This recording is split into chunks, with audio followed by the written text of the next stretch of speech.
คอยเงิดน้ำบูเจ้าเว้าเนาะพี่น้องเนาะนะครับคอยเงิดน้ำบูเจ้าคอมเมนต์เนาะพี่น้องนะเศร้าซะ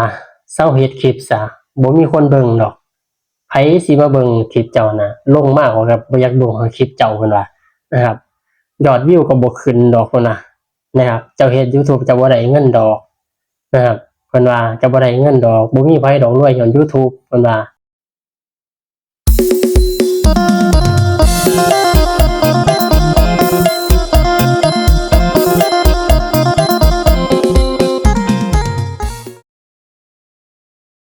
สวัสดีครับพี่น้องปองปายสุขทุกคนครับ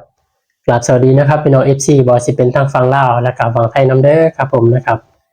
พี่น้องครับมื้อนี้ก็บ่ได้มารีแอคชั่นคลิปเบาเตียงครับพี่น้องครับบ่ได้มาอ่ารีแอคชั่นคลิปเบาเตียงนะครับพี่น้องแต่ว่าสิมาเว้าเรื่องคอมเมนต์พี่น้องครับเรื่องคอมเมนต์คือเก่าพี่น้องนะครับ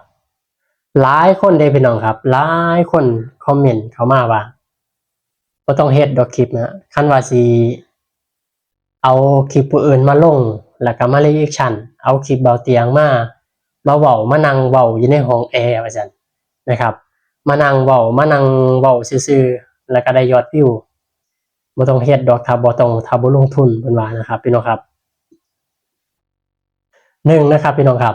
การเฮ็ดคลิปนี่ก็แม่นอยู่พี่น้องเอ้ยก็หวังยอดวิวยอดอีหยังนี่แหละพี่น้องครับเห็นบ่พี่น้องครับหลายๆคนเนี่ยนะพี่น้องครับหลายๆคนที่เฮ็ดคลิปเฮ็ดหยังเขาก็หวังยอดวิวคือกันนั่นแหละพี่น้องหวังยอดวิวหวังยอดคนติดตามหวังยอดไลค์นั่นแหละครับเห็นบ่ที่หลายๆคนที่เว้าเรื่องเบาเตียงก็กระแสเบาเตียงเขาก็หวังยอดวิวทั้งนั้นพี่น้องเอ้ยนะครับแต่สำหรับผมนะครับบางคนที่เพิ่นเว้าถ้าบ่เฮ็ดคลิปเบาเตียงยอดวิวบ่ขึ้นเพิ่นว่านะครับบ่ต้องเฮ็ดดอกคันว่าสิไปเกาะผู้อื่นจังซี่คือสำหรับผมนี่พี่น้องครับที่ผมเว้าเรื่องเบาเตียงเว้าอีหยังนี่พี่น้องครับที่เอาคลิปเบาเตียงมาเรียกฉันก็ย้อนว่าผมสนับสนุนเพิ่นนะครับสนับสนุนแบบว่าชื่นชมดีใจนะพี่น้องครับการที่เพิ่นช่วยเหลือพี่น้องคนลาวเฮาคนตกทุกข์ได้ยากนะพี่น้องครับอันนี้ความรู้สึกของผมเด้เห็นเพิ่นทำดีเห็นเพิ่นทำบุญจังซี่นะครับครับผมก็บ่ได้มาไล่เว้าแบบเอาคลิปเพิ่นมาลงแล้วก็มาเว้าเรื่องเสียๆหายๆมันบ่แม่นจังซั่นเด้พี่น้องครับมันบ่ได้จังซั่นเด้ถ้าหากว่าผมนี่เอาคลิปเบาเตียงนี่มาเว้าเสียๆหายๆนั่นนะครับสิมาเว้าผมมาว่าผมว่าบ่ต้องเอาคลิปเพิ่นไปลงดอกบ่ต้องมารีแอคชั่นดอกมันเสียหายเพิ่นจังซั่นผมก็บ่ได้ว่าหยังคือแบบว่ายินดีให้แบบให้ว่านะครับแบบว่าแต่นี่ผมบ่ได้เอามาแบบเสียๆหายๆจังซี่นะครับพี่น้องครับนะครับบางคนก็บอกว่าเฮ็ดคลิปยอดวิวบ่ขึ้นดอกบ่ได้เงินดอกเพิ่นว่านะเพิ่นบางคนก็ว่ามันบ่ได้เงินดอกจะเฮ็ด YouTube มันก็ต้องเฮ็ดดอกเจ้าไปหาเฮ็ดงานดีกว่าเพิ่นน่ะบางคนนะพี่น้องครับผมสิบอกไว้ให้นะครับไผว่าเฮ็ดคลิปไผว่าเฮ็ด YouTube บ่ได้เงิน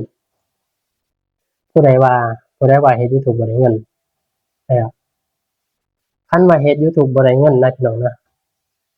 คนที่มานั่งเว้าเรื่องเบาเตียงหรือว่าหลายๆคนที่ว่า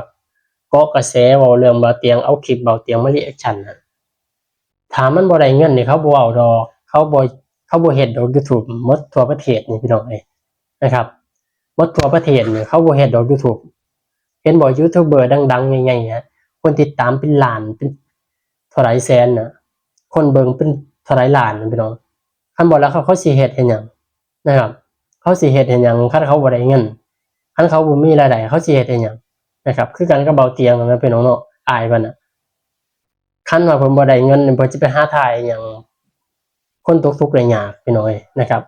ก็ย้อนว่ามีคนเบิ่งมีคนกดไลค์กดอีหยังให้เพิ่นน่ะเพิ่นก็ถึงมีรายได้พี่น้อยนะครับ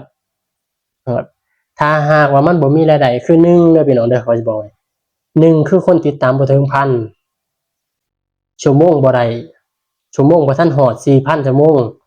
นะครับคนติดตามบ่ถึงพันนะครับเวลาบ่ทันได้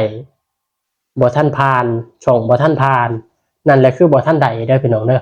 นะครับอันนี้บอกให้คนที่มือใหม่คนบ่ทันเฮ็ดคนบ่ทันเคยเฮ็ดนะครับ ก็บอกไว้เพื่อคนที่มาคอมเมนต์เนี่ยคนที่มาว่าผมนี่เพื่อว่าอยากไปเฮ็ดเจ้ารีบไปเฮ็ดซะนะครับถ้าคนติดตามถึงพันถ้าเวลาชั่วโมงได้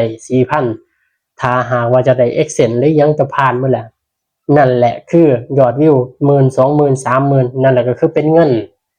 นะครับอันนี้บอกไว้นะครับคนที่มาคอมเมนต์เพิ่นบ่ทันรู้อีหยังนะครับคนที่มาว่าไล่บอกว่าเจ้าบ่ต้องเฮ็ดคลิปดอกเจ้าบ่ต้องมาเฮ็ดคลิปดอกคนบ่ได้เบิ่งคนเบิ่งบ่หลายดอกนะครับคนบ่อยากเบิ่งดอกค่อยโอ้พี่น้องเอ้ยคลิปคอมเมนต์นี่หลายๆคอมเมนต์เด้พี่น้องเอ้ยบางคนก็บ่ต้องมาเฮ็ดดอกเขาบ่อยากเบิ่งคลิปเจ้าดอกเพิ่นว่าบางคนก็ได้นะครับบางเทื่อนะพี่น้องนะเฮ็ดคลิปนี่บางเทื่อเฮาก็หวังนั่นแหละหวังยอดวิวหวังผู้ติดตามแต่ว่าสำหรับผมนี่ผมก็เฮ็ดเพื่อความสนุกสนานเพื่อความที่แบบอันนี้เด้พี่น้องครับนะครับคนอยากเบิ่งก็เพิ่นเบิ่งก็ดีใจพี่น้องเอ้ยเพิ่นบ่เบิ่งก็เฮาก็บ่ได้ว่าเพิ่นเนาะบ่ได้บังคับเพิ่นเด้พี่น้องนะครับแต่ว่าข้อยก็งึดนำไอ้ที่คอมเมนต์มาว่าแบบเซาซะเซาเฮ็ดคลิปซะเซาบ่ต้องมาก่อกระแสเบาเตียงซะนะครับบ่ได้เงินดอกว่าซั่นจากเฮ็ด YouTube มันบ่ได้เงินดอกบ่มีไผได้เงินจาก YouTube ดอกเพิ่นว่านะพี่น้องเอ้ยนะครับคันว่าบ่ได้ช่องใหญ่ๆเขามาสิเฮ็ดเบาเตียงเขามาสิเฮ็ดนะครับเขามาสิเฮ็ดอยู่เพิ่นบอกยูทูบเบอร์เขารวยย้อนยูทูบเบอร์รวยก็มีเด้พี่น้องเอ้ยนะครับ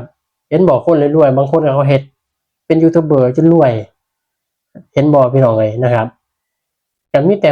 ซุมพวกเจ้านั่นแหละบ่เฮ็ดคลิปบ่พัฒนาตัวเจ้าของแล้วก็มานั่งเว้าผู้อื่นพี่น้องเอ้ยนะครับว่าผู้อื่นเฮ็ดคลิปห่วยแตกเฮ็ดคลิปบ่ดีเฮ็ดคลิปจังซั่นจังซี่พี่น้องเอ้ยเฮ็ดคลิปเกาะแต่ผู้อื่นนะครับอยากได้แต่ยอดวิวนำผู้อื่นโอ้ข้อยเลิศเมื่อยนำพวกเจ้าสิมาพวกเจ้าก็สิหายข้อยหยังข้อยก็บ่ได้เฮ็ดหยังผิดพี่น้องเอ้ยนะครับ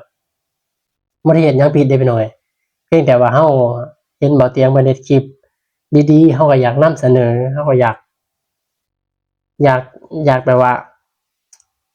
คือคนดีพี่น้องเข้าใจบ่คนดีคนช่วยเหลือสังคมอะเฮาก็อยากนำเสนอพี่น้องเอ้ยนะครับ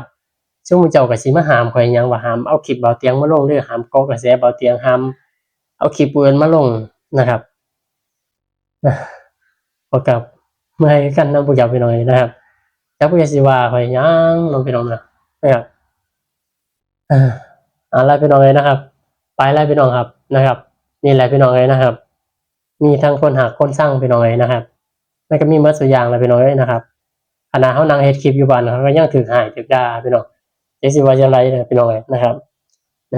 เฮาก็บ่ได้ไปว่าผู้ใดไปให้ผู้ใดเนาะพี่น้องเนาะขณะเฮานั่งอยู่เรือนเฮานั่งเฮ็ดคลิปมาเว้าจั่งซี้ก็ยังถูกให้พี่น้องยังภาษาหยังเนาะพี่น้องเนาะนะครับเอาล่ะพี่น้องครับคลิปนี้ก็จบเท่านี้พี่น้องเอ้ยนะครับมื้อหน้าพ้อกันใหม่ครับพี่น้องครับขอให้ทุกคนสุขภาพร่างกายแข็งแรงอย่าเจ็บอย่าจนร่ำรวยสุขสุขกันเด้อพี่น้องเด้อนะครับคลิปนี้ลาตอนนี้พี่น้องครับมื้ออื่นพ้อกันใหม่ครับพี่น้องครับขอบคุณแล้วครับ